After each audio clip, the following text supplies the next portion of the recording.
අක්ෂර වින්‍යාසය කියන එක ගත්තහම අපි දැනගෙන ඉන්න ඕනේ කාරණා කීපයක් තියෙනවා. එකක් තමයි අපේ සිංහල හෝඩියෙන් නයන්න යෙදිලා තියෙන්නේ කොහොමද? නයනු දෙකක් තියෙනවා මූර්ධජ නයන සහ දන්ත නයන කියලා. ඒ නයනු දෙක යෙදෙන්නේ කොහොමද කියලා අපි දැනගෙන ඉන්න ඕනේ.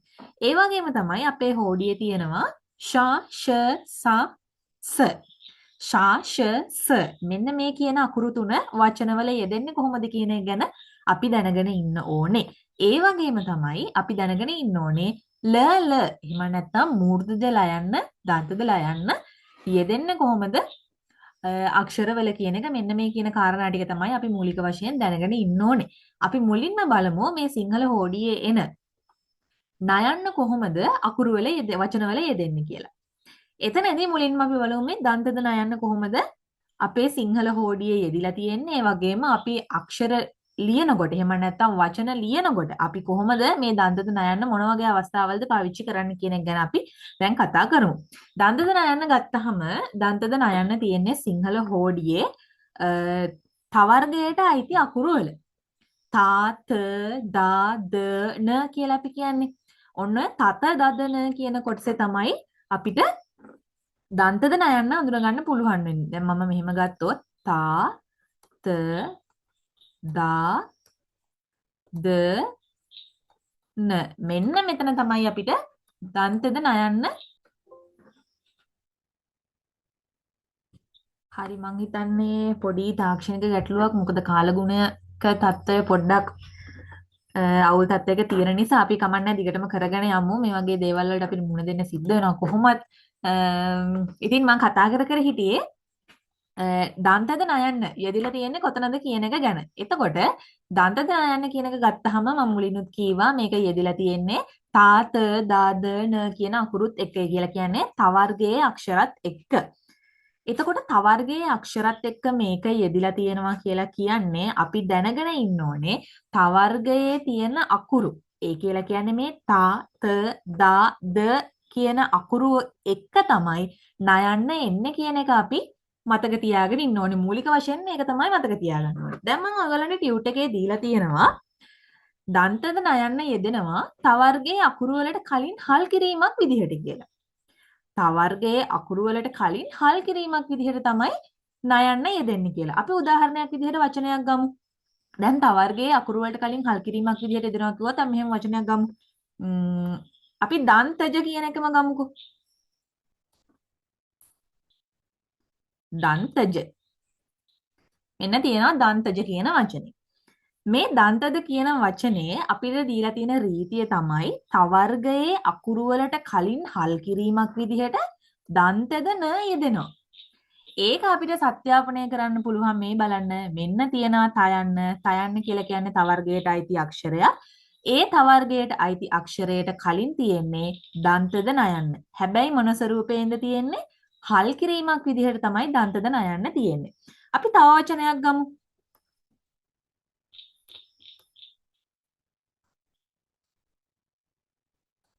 කන්ද. මෙතන නම් හැබැයි මට ලියුනේ කන්ද කියලා කීවට තවර්ගයේ අක්ෂරයක් නෙමෙයි. එහෙමද? නෑ. දයන්න කියලා කියන්නේ තවර්ගයේ අක්ෂරයක්ම තමයි. කන්ද. තාත දාද න. එතකොට දයන්න කියලා කියන්නේ තවර්ගයේ අක්ෂරයක්. මෙන්න එතකොට දයන්නට කලින් හල් කිරීමක් විදිහට හල් නයන්න යෙදෙනවා. ඕක තමයි පළවෙනි රීතිය අපි මතක තියාගන්න ඕන. ඔයාලට යම්කිසි අකුරක් දීලා තියෙනවා, සමහන් වචනයක් දීලා තියෙනවා. ඒ වචනේ ඔයාලා දැනගන්න ඕනේ නිවැරදි වචනයක්ද නැත්නම් මේක වැරදි වචනයක්ද කියලා. ඔයාලා නිගමනය කරනවා මේක වැරදි වචනයක් කියලා. ඒක වැරදි වචනයක් නම් ඒ වචනේ වැරද්ද හොයාගන්න මෙන්න මේ රීතිය අපිට අනුගමනය කරන්න පුළුවන්. මොකක්ද ඒ රීතිය? අපි දන්නවා දන්තද නයන්න ඒ වචනයේ තියෙනවා නම් දන්තද නයන්නේ වචනේ යෙදිලා තියෙනවා නම් බලන්න ඒ දන්තද නයන්න තියෙන තැනට කලින් අනිවාර්යයෙන්ම තවර්ගයේ අකුරක් තියෙනවද කියලා. ඒ විදිහට තවර්ගයේ අකුරක් තියෙනවා නම් අනිවාර්යෙන් ඒ තවර්ගයේ අකුරට කලින් තියෙන නයන්න දන්තද වෙන්න ඕනේ වගේම ඒක හල් කිරීමක් විදිහට තියෙන්න ඕනේ කියන එක ඔයගොල්ලෝ මතක තියාගන්න ඕනේ. පැහැදිලිද? මං හිතනවා පැහැදිලි කියලා. ඊළඟ රීතිය තමයි කෙනෙක්ට ආමන්ත්‍රණය කරද්දී අග අකුර විදිහට දන්තද නයන්න යෙදෙනවලු. මොකද්ද මේකෙන් මේ කියන්නේ?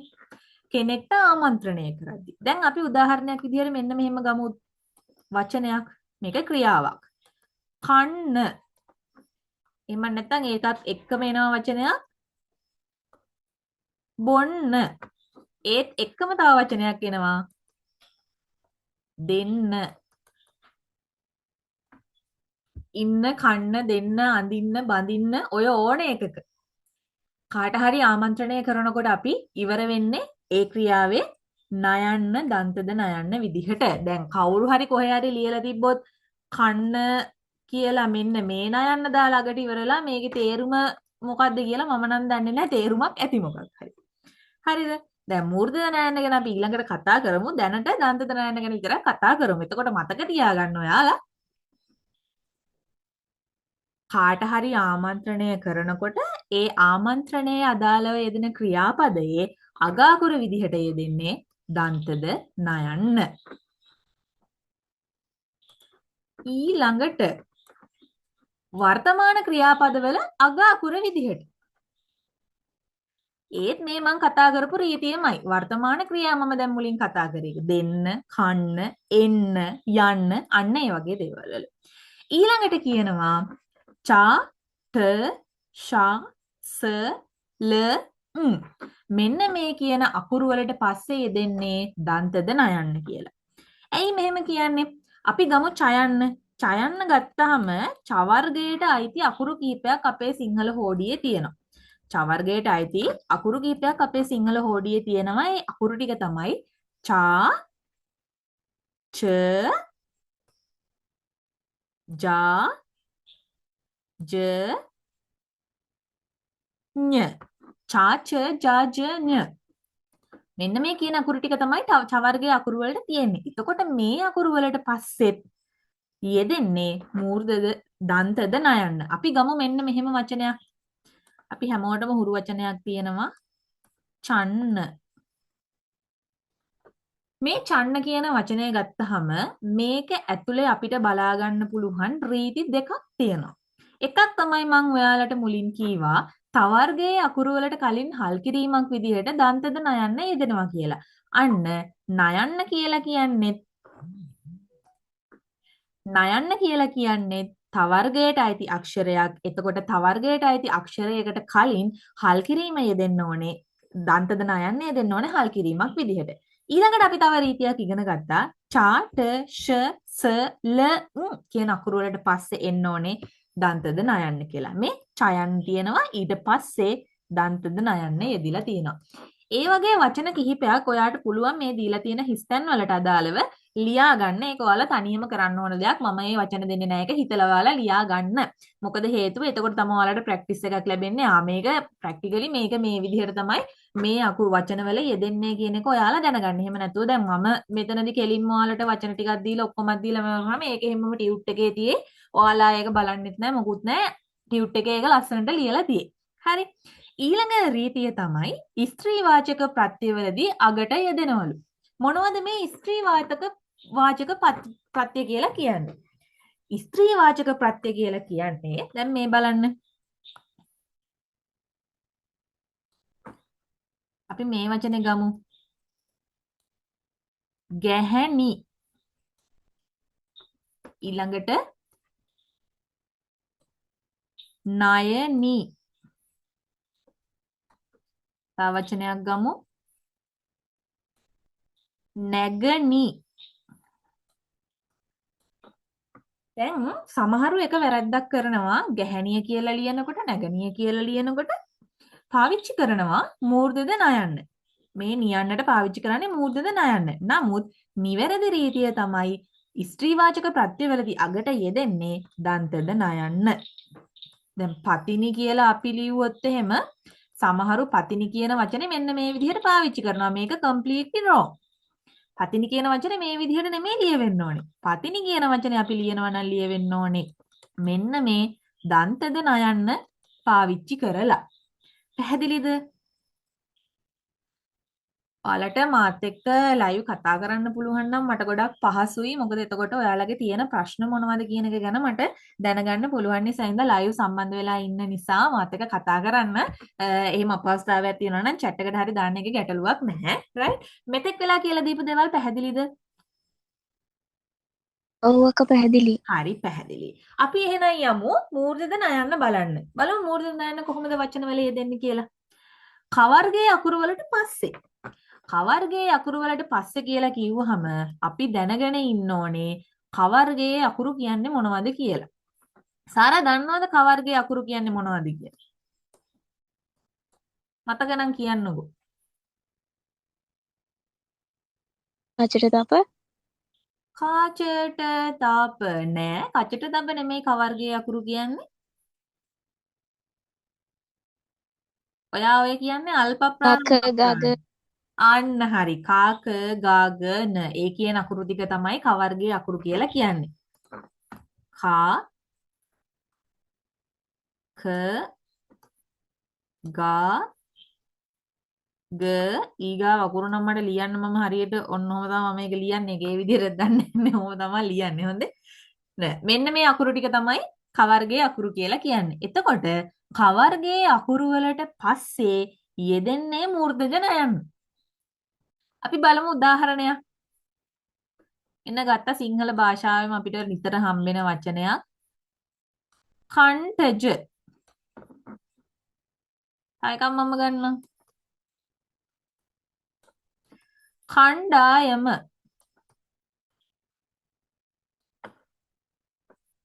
ඊළඟට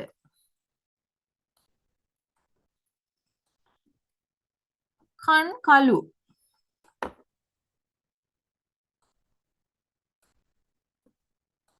ගන්ටාර. මං ගන්ටාර කියලා ලියුව හරිද සාරා? නෑ ගන්ටාර කියද්දි මේ ටා එන්නේ හොන්නේ නේද ඔතෙන්ද? තායන්නේ ඔහොම නෙමෙයි ගයන්න එතකොට. ගයන්න මහ ප්‍රාණ ගයන්නේ මූර්තද ගයන්න සිංහල හොඩියේ නෑ මහ ප්‍රාණ ගයන්න වෙන්න ඕනේ. හොඳේ. මේක ලියුව මම ඒක ලියුවේ බලන්න මොකද කියන්නේ කියලා මම දැන් අක්ෂර වින්‍යාසය ඉගෙන ගන්නවා නම් ඒවත් දැනගෙන ඉන්න ඕනේ. මේක මේ ගයන්න වෙන්න ඕනේ. ටයන්න මෙහෙම වෙන්න ඕනේ. තාර. හරි. එතකොට මතක තියාගන්න කවර්ගයේ අකුරු වලට පස්සේ කවර්ගයේ අකුරු කියලා කියන්නේ කා ක ගා ග න මේ අකුරු වලට පස්සේ මූර්ධද නයන්න තමයි යෙදෙන්නේ. වචනයක් දීලා තියෙනවා වචනේ කයන්න තියෙනවා නම් හොඳට වචන දිහා බලන්න දීලා තියෙන්නේ නයන්නක් නම් ඊළඟට ඒ නයන්න මූර්ධජ නයන්න වෙන්නම ඕනේ. හරි කන් කළු කියලා ලියනකොට සමහරු කන් කළු කියලා දන්තද නයන්න ලියනවා. හැබැයි රීතිය විදිහට අපි ගත්තොත් නිවැරදි වචනය වෙන්නේ කන් කළු කියන එක. රයිට්? ඊළඟ කාරණාව. පවර්ගයේ අකුරු වලට පස්සේ දැන් දැනගෙන ඉන්න ඕනේ පවර්ගයේ අකුරු කියන්නේ මොනවද කියලා. මොනවද සාර පවර්ගයේ අකුරු කියන්නේ?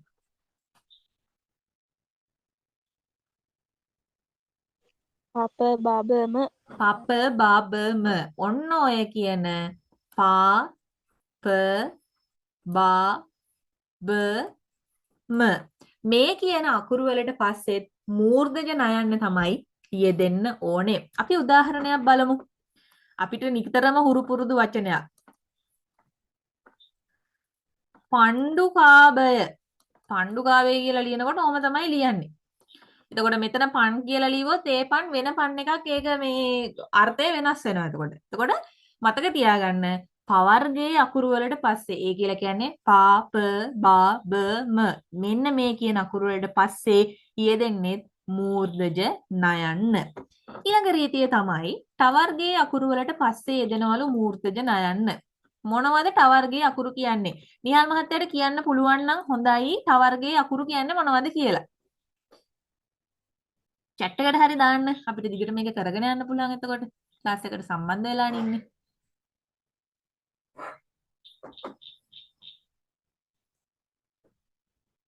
දන්නවද ටවර්ගේ අකුරු කියන්නේ මොනවද කියලා?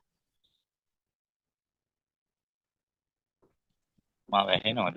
ඔව් ඇහෙනවනේ මහත්තයා කියන්නේ. අනේ සමා වෙන්න ඕන මේ මගේ ගොඩක් වෙලාවට මේ වින තප්පර 30 වගේ මේ කට් වෙනවා ආයි ජොයින් ටිවි තමයි එන්නේ. ඔව්. මොකද ලොකු අවුලක් තියෙනවා මේ නෙට්වර්ක් එකේ. ඒක නිසා මට මේ කන්ටිනියු එන්න බැරන දැන් තමයි පොඩ්ඩක් ක්ලියර් ඇහෙන්නේ. ඔව්. හරි මේ ආයෙ අහන්නකෝ මිස් මේ ඔව් ප්‍රශ්නේ. ටවර්ගේ අකුරු මොනවද කියලායි මම ඇහුවේ. තවර්ගේනේ. ඔව් ටවර්ගේ අකුරු. ට ඩඩන ටට ඩඩන very good. ටට ඩඩන තමයි ටවර්ගේ අකුරු කියලා කියන්නේ. එතකොට මෙන්න බලන්න ටවර්ගේ අකුරු ටික තියෙනවා ටා ට ඩා ඩ දෙන්න තියෙනවා අපි කතා කරන මූර්ධජ නයන්න. එතකොට ටවර්ගේ අකුරුත් එක්ක තමයි තියෙන්නේ මූර්ධජ නයන්න. එතකොට ටවර්ගේ අකුරු වලට පස්සේ යෙදෙන්නේ මූර්ධජ නයන්න. අපි කලින් ගත්ත වචනයක් ගන්ටාරය කියලා. හැබැයි මෙතන දැන් ගැටලුවක් තියෙනවා මේක පස්සේ විතරක් නෙමෙයි ඉස්සරහින් යෙදෙන්නේ මූර්ධජ නයන්නමයි. අපි පස්සේ යෙදෙන වචනයක් ගත්තොත් එහෙම මට වචනයක් කියන්නකො සාරා හිතලා. මේ රීතියට ගැලපෙන්න.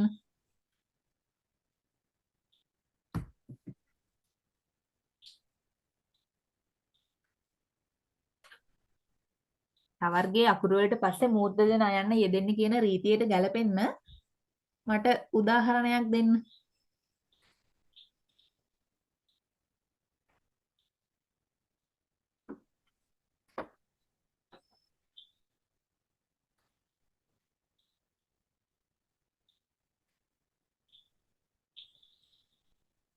එම වචනයක් මතක් වෙන්නේ නැද්ද?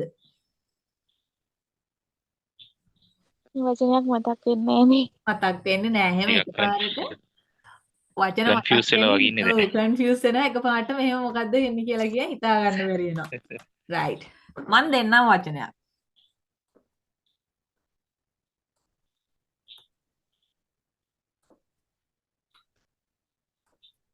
මේක හරිද?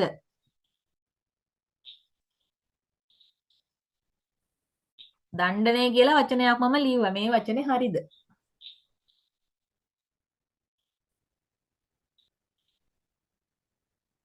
රීති දෙකක් දැන් උගන්වලා තියෙනවා. ඕ දයන්නට පස්සේ මූර්ධ නයන්නේ දෙන්නේ නැහැ නේ දන්තජ නයන්න. දයන්නට පස්සේ මූර්ධජ නයන්න යෙදෙන්නේ නැහැ. එහෙමද? හැබැයි කලින් රීතියේ මම ඉගැන්නුවේ තවර්ගයේ අකුරු වලට කලින් හල් කිරීමක් විදිහට එනවා කියලා. පස්සේ නෙමෙයි. ඔව්. එතකොට මෙතන දණ්ඩනය කියන වචනේ නිවැරදි. ඒ කියලා කියන්නේ තවර්ගයේ අකුරු වලට පස්සේ මූර්ධජ නයන්න යෙදෙන්න පුළුවන්. දන්තද නයන්න යෙදෙන්නේ නැහැ. දන්තද නයන්න යෙදෙන්නේ තවර්ගයේ අකුරු වලට කලින් හල් කිරීමක් විදිහට. ඒක පටල ගන්න එපා එක මතක තියාගන්න. රයිට්. ඊළඟට අපි මෙතන කතා කරන රීතිය තමයි තවර්ගයේ අකුරු වලට පස්සේ වෙන්න තියෙනවා ඩයන්න. ඩයන්නට පස්සේ යෙදිලා තියෙනවා මූර්ධජ නයන්න. පැහැදිලිද? හරි. මම හිතනවා පැහැදිලි ඇති කියලා. රයිට්. ඊළඟට එනවා රකාරයට පස්සේ. ඔන්න ඔතන තමයි ටිකක් පැටලෙන්නේ. රකාරය කියලා කීවහම කට්ටිය හිතනවා මේ රයන්න ගැන තමයි කියන්නේ කියලා.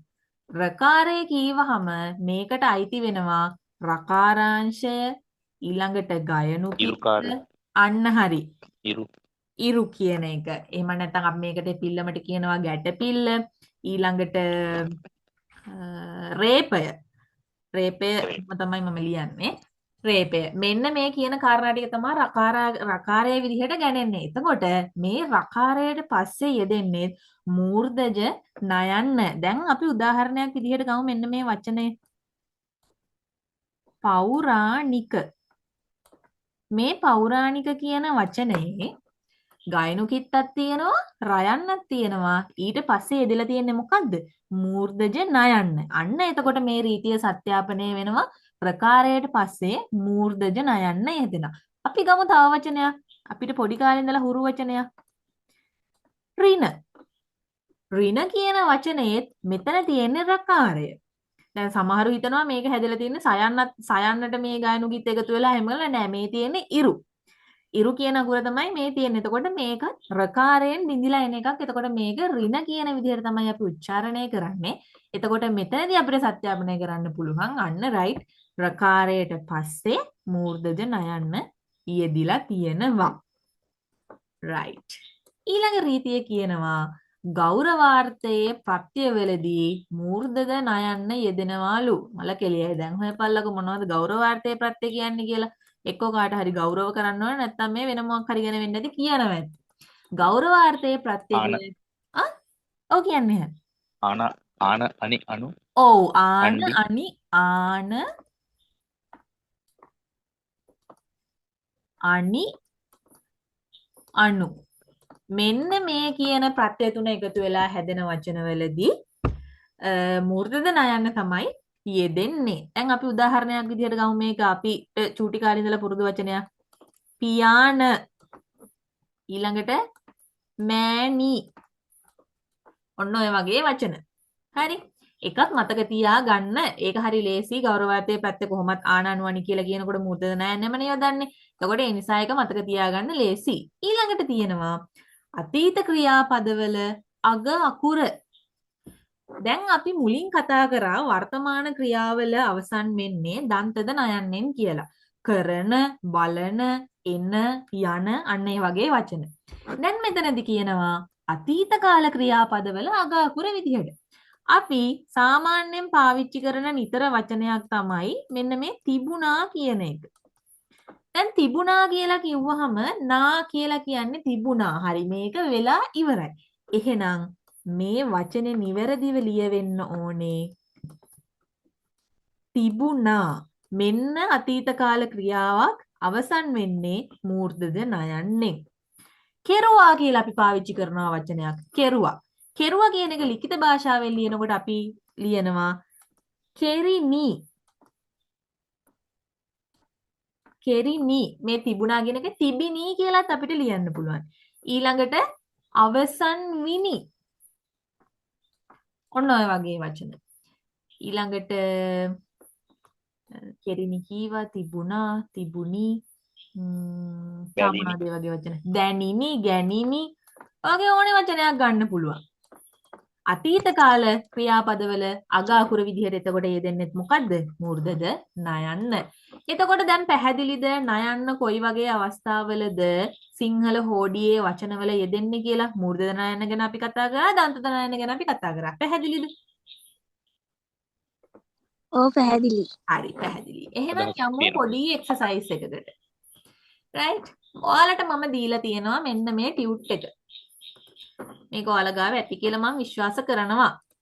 අනිත් ඒවායේ කෙසේ වෙතත් මේ මෙන්න මේ ටියුට් එකේ මම ඔයාලට එවලා තියෙන මෙන්න මේ සිංහල භාෂාව අභ්‍යාස කියන ටියුට් එකේ print out එකක් අරගෙන ඒක ඔයාලා තනියෙන් කරන්න උත්සාහ කරන්න. මොකද මේක සකස් කරලා තියෙන්නේ තනිකරම ඔයාලගේ විභාගේ ටාගට් කරලාමයි. ඒ නිසා මේකත් එක්ක ටච් එකේ ඉන්න ඔයාලා තියරි දන්නවා වෙන්නත් පුළුවන් නැති වෙන්නත් පුළුවන් කිසිම ප්‍රශ්නයක් නැහැ. නොදැන වුණත් මේක හරියට ප්‍රැක්ටිස් කරනවා කියලා කියන්නේ ඔයාලට විභාගයේ හොඳ ලකුණකට යන්න පුළුවන්. ඉතින් ඒකට උදව්වක් විදිහට තමයි මම ෆ්‍රී ක්ලාසස් ටික කරන්නේ ඔයාලගේ තියරි ටික කවර් වෙන්න. ඉතින් ඒක නිසා මේකේ print out එකක් අනිවාර්යෙන් ගන්න. අනිත් ඒවා නම් එච්චර වැදගත් වෙන්නේ නැහැ. ඒවා නිකන් මතක තියාගන්න. ඒ තියරි පාර්ට් මතක තියාගන්න. මේකේ print out එකක් අරගෙන මේකේ අභ්‍යාසවල නිරන්තරයෙන් යෙදෙන්න කියලා තමයි මම ඔයාලට කියන්නේ. right. අපි මේකේ පොඩි අභ්‍යාසයක් කරමු. ස්ක්‍රීන් එක පේනව නේද? පේනවා කි. right. විනාඩි 5ක් දෙනවා පළවෙනි පහට. මෙතෙන් දෙනකම්. මට උත්තර කියන්න. පළවෙනි පහට උත්තර මට ඕනේ. විනාඩි 5යි දෙන්න. එකකට විනාඩිය ගානේ විනාඩි 5ක් දෙනවා. ඔය පළවෙනිකට උත්තරේ කියන්න එහෙනම්. පළවෙනි එකට එන්නේ 4. 4. හරි මම ඔයාලා කියන උත්තර මාක් කරනවා. ඊට පස්සේ අපි හරි වැරදි බලමු. 1ට 4. ඉහල් මාත්‍යත් 4 දරන් තියෙන උත්තරේ. දෙක ආකාශ වගේ මතක. 2. හරි මම ඒකටත් මාක් එකක් දාගන්නම්කෝ. right. දෙවෙනි එකට උත්තරේ කියන්න. දෙවෙනි එකට 1. එකලු සාරගේ උත්තරේ මොකද්ද? එකමයි. එකමයි. right. තුන්වෙනි එක? තුන්වෙනි එකටත් 1. තුන්වෙනි එකට 1. සාරගේ උත්තරේ 1. නිහල් මහත්තයා මොකද කියන්නේ? මගේ උත්තරේ 3. 3. හෘදයාංගම හරි. ඒකටත් මම මාක් එකක් දාගන්නම්. ඊළඟට 4 වෙනි එක පළවෙනි එක 4 4 ඒකත් සර කියන්න. 4 ඒකටත් 4 4. ඒකට 4 right. අන්තිම එකට 5 2 5 2. හරි. බලමු උත්තර හරිද කියලා. අටලොස් කුලයේ උපස්තම්භක අජටාකාශ කුරුමානම. අටලොස් කුලයේ උපස්තම්භක අජටාකාශ කුරුමානම. right. මෙහෙම කරමු. එකින් එක අරන් බලමු මොනවද මේවයි තියෙන අවුල කියලා. අටලොස් කුලය කියන ප්‍රශ්නේ ගැටලුවක් නෑ. ටයන්න තියෙනවා, ලයන්න තියෙනවා. හිතා ගන්න බෑ ප්‍රශ්නයක් තියෙනවාද කියලා බැලූ බැලමටම ප්‍රශ්නයක් නෑ. ඒ හින්දා හරි කමක් නෑ. මේක නිවැරදි කියලා දැනට තීරණය කරමු. යමු අජටාකාශයකට. අජටාකාශ කියන එක ගමු. ටයන්න තියෙනවා, ෂයන්න තියෙනවා. ෂයන්න ගැන නම් අපි තාම කතා කරේ නෑ. හැබැයි අපි දන්නවා ටයන්න ගැන අපි දැන් මේ වෙනකොට කතා කරලා තියෙනවා. කයන්න ගැනත් අපි කතා කරලා තියෙනවා. ඒ නිසා බැලූ බැලමට ප්‍රශ්නයක් තියෙනවා කියලා පේන්නේ නෑ. හරි මේකත් නිවැරදි කියලා ගමු. දැන් ඔන්න එනවා ඊළඟ ප්‍රශ්න දෙකට. උපස්තම්භක කුරුමානම. නිහල් මහත්තයා කිව්වා උපස්තම්භක තමයි වැරදි වචනේ කියලා. සාරා කිව්වා කුරුමානම තමයි වැරදි වචනේ කියලා. මතකද මම රීතියක් කියලා දුන්නා. දන්තද නයන්න යෙදෙනවා පවර්ගයේ අකුරු වලට පස්සේ කියලා. පවර්ගයේ අකුරු වලට පස්සේ දන්තද නයන්න යෙදෙනවා කියලා මම රීතියක් කීවා. ඒ රීතිය මතක තියාගෙන අපි එමු මෙන්න මේ උපස්තම්භක කියන වචනෙට. උපස්තම්භක කියන වචනේ ඇත්තටම මෙතනදී නිවැරදි. උපස්තම්භක කියලා අපි මේ බයන්න ලියන්නේ නැහැ. උපස්තම්භක කියලා කියනකොට මහා ප්‍රාණ බයන්නත් එක්ක තමයි මේ වචනේ ලියන්නේ. නිවැරදි වචනය එහෙම නැත්නම් මෙතන තියෙන වැරදි වචනය මෙන්න මේ කුරුමානම කියන එක. ඇයි මං ඒක වැරදි කියලා කියන්නේ? මෙන්න තියෙනවා මෙතන මයන්න. ඒ මයන්නත් එක්ක ඊට පස්සේ මේගොල්ලෝ දීලා තියෙන්නේ අපිට මූර්ධජ නයන්න. හැබැයි මම ඉහතදී රීතියක් කිව්වා පවර්ගයේ අකුරු වලට පස්සේ යෙදෙන්නේ දන්තද නයන්න. පා ප බා බ ම. මෙන්න මේ කියන අකුරු වලට පස්සේ යෙදෙන්නේ දන්තද නයන්න. ඒ නිසා නිවැරදි පිළිතුර වෙන්න ඕනේ කුරුමානම කියන එක. ඒ කියලා කියන්නේ මේ දීලා තියෙන වචන හතරෙන් වැරදි උත්තරේ තමයි කුරුමානම කියන එක. එතකොට ප්‍රශ්නෙට අනුව ඒක තමයි නිවැරදි පිළිතුර වෙන්නේ. හොඳට මතක තියාගන්න මේ වගේ ප්‍රශ්න 3ක් හෝ 4ක් ඔයාලට පේපර් එකේ අහනවාමයි. සමහර විට ඒක 5ක් වෙන්නත් පුළුවන්. එතකොට ලකුණු 1 ගානේ හෝ ලකුණු 2 ගානේ තමයි ඒකට හම්බ වෙන්නේ. ඒ නිසා මේවා හොඳට ප්‍රැක්ටිස් කරන්න. මෙතනදී කටපාඩම් කරන්න අවශ්‍ය වෙන්නේ නැහැ. ටයන්නට පස්සේ එන්නේ නයන්න, මයන්නට පස්සේ එන්නේ මේ නයන්න, ෂයන්නට පස්සේ එන්නේ මේක. එහෙම කටපාඩම් කරන්න අවශ්‍ය වෙන්නේ නැහැ. වචනේ ලියවිලා තියෙන්නේ කොහොමද කියලා රූපාකාරයෙන් ඔයාලගේ ඔළුවට දාගන්න. ඒ රූපය හරියට ඔළුවේ ඇඳ ගන්නවා කියලා කියන්නේ ඔයාලට පුළුවන් නිවැරදිව මේ වචනේ මොකක්ද කියන එක ගැන දැනගන්න. එහෙනම් පළවෙනි එකට නිවැරදි උත්තරේ කුරුමානම කියන එක. කුරුමානම කියලා නිවැරදිව ලියන්නේ කොහොමද? මේ නයන්න වෙනුවට දන්තද නයන්න යෙදෙන්න ඕනේ. right. ඊළඟට එමු දෙවෙනි එකට. දුනුදිය දූමායන පෘෂ්ඨය බලකොටුව.